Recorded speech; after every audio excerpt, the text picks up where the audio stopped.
ब्रेकनंतर बातमी यवतमाळची आहे। यवतमाळ विधान परिषद निवडणूक आणि मतदारसंघाकरता 7 मतदान केंद्र निश्चित आहेत। विविध तालुक्यांमधील मतदारांना तहसील कार्यालयामध्ये मतदान करता येणार आहे।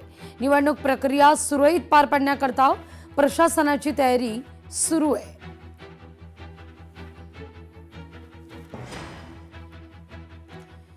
मेघाच्या सिंगापूर इथं शिवसेनेच्या पहिल्या शाखेचा शुभारंभ झालाय।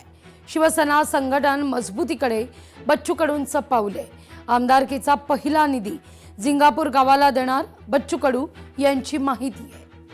शिवसेनाचे 25 वर्षानंतर पहिली शाखा सिंगापूर इथं उद्घाटन करतोय आणि अतिशय नॅचरल आहे। म्हणजे असं वाटतं का दिल्लीला जाणं परवडतंय पण चिखलदरा जाणं परवडत नाही।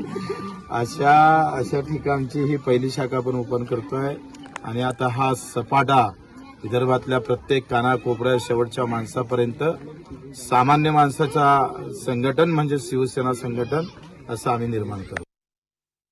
खराडची पुन्हा नाशिक रोड मध्यवर्ती कारागृहात रवानगी आहे।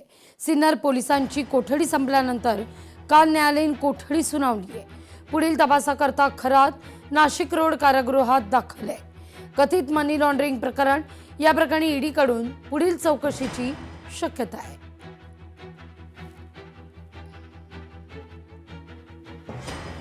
खरात विरुद्ध आर्थिक फसवणुकीचे तब्बल 11 गुन्हे दाखल झालेले आहेत। खरातची पुन्हा नाशिक रोड मध्यवर्ती कारागृहात रवानगी आहे।